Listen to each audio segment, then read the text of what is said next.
Mabuhay from the lovely and wonderful people of the Philippines. Alors, des gens merveilleux des Philippines. L'une des questions les plus anciennes et les plus profondes posée au cours de l'histoire de la Terre a été, et c'est très intéressant, posée par Caïn en réponse à la demande de Dieu, peu après le meurtre d'Abel. Suis-je le gardien de mon frère? Cette question mérite que les gens qui veulent accomplir la volonté du Seigneur y réfléchissent sérieusement. L'une des réponses se trouve dans l'enseignement suivant d'Alma.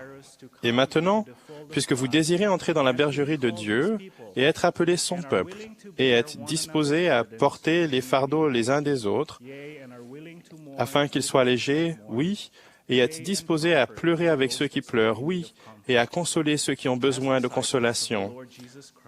En tant que disciples du Seigneur Jésus-Christ, nous avons la responsabilité de prendre soin de nos frères et sœurs et de les servir. En racontant la parabole du bon Samaritain, Jésus-Christ a non seulement confondu ses ennemis, mais il a aussi enseigné une grande leçon à toutes les personnes qui cherchaient à le suivre. Nous devons élargir le cercle de notre influence. Les services que nous rendons ne doivent pas tenir compte de la race, de la couleur, du rang social ou des relations. Après tout, le commandement va au secours des faibles, fortifie les mains languissantes et affermit les genoux qui chancellent, n'était pas accompagné de restrictions. Beaucoup de gens croient que pour qu'un service soit efficace, il doit suivre des plans élaborés et nécessite un comité. Beaucoup de ces projets louables sont utiles, mais une grande partie du service nécessaire dans le monde d'aujourd'hui concerne nos relations quotidiennes avec les gens.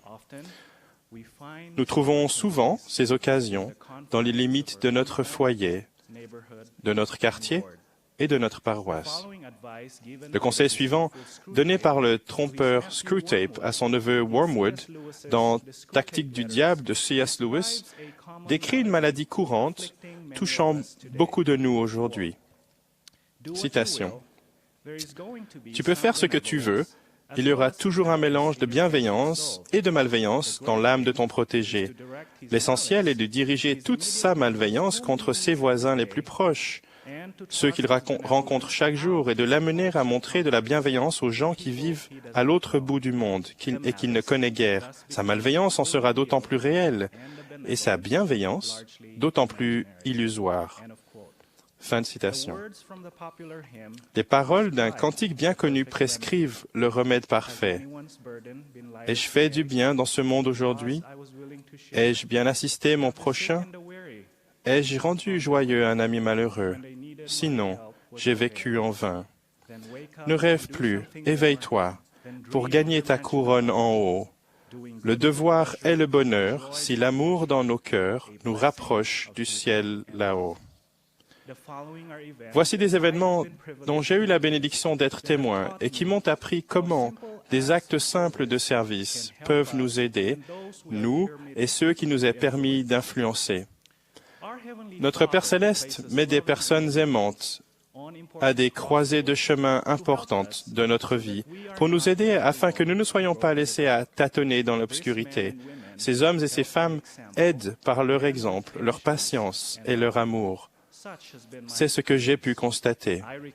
Je me souviens d'une croisée de chemin particulièrement importante, la décision de faire une mission à plein temps. Je suis resté très longtemps à cette croisée de chemin. Alors que j'avais du mal à décider de la route à prendre, ma famille, mes amis et mes dirigeants de la prêtrise sont venus me prendre par la main.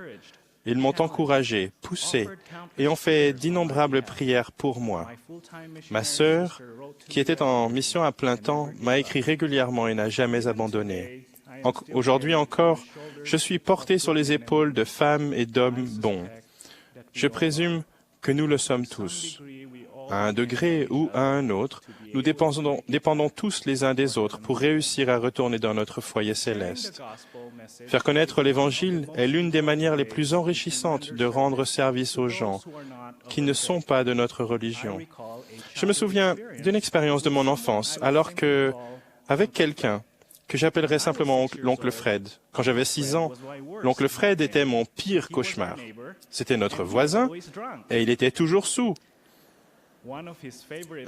L'un de ses passe-temps préférés était de lancer des cailloux sur notre maison.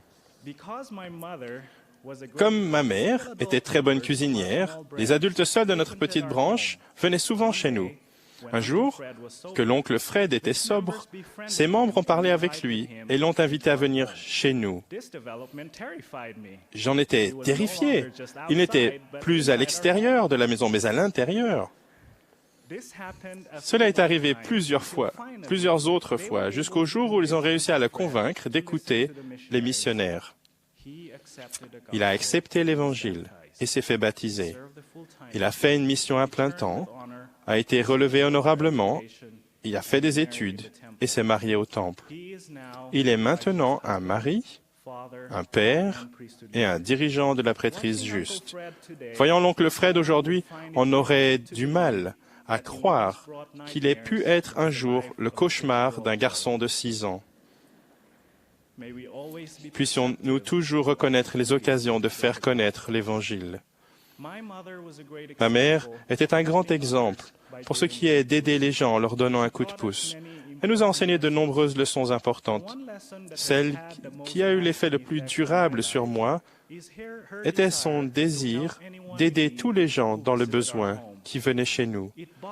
Cela m'ennuyait de voir beaucoup d'entre eux partir avec notre nourriture, nos vêtements et même notre argent. Comme j'étais jeune et que nous étions pauvres, cela ne me plaisait pas.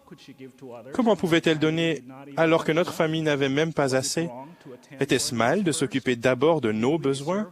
Ne méritions-nous pas une vie plus confortable? Pendant des années, ces questions m'ont poursuivi. Beaucoup plus tard, j'ai finalement compris ce que ma mère enseignait.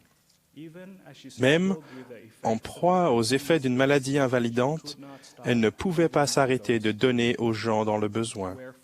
C'est pourquoi, ne vous lassez pas de bien faire, car vous posez les fondements d'une grande œuvre. Et c'est des petites choses que sort ce qui est grand. Il n'est pas nécessaire de participer à des événements spectaculaires pour rendre service. C'est souvent le simple acte quotidien qui apporte la consolation, le soutien, l'encouragement et qui rend le sourire aux gens. Ma prière est que nous puissions toujours trouver des occasions de rendre service. Au nom de Jésus-Christ. Amen.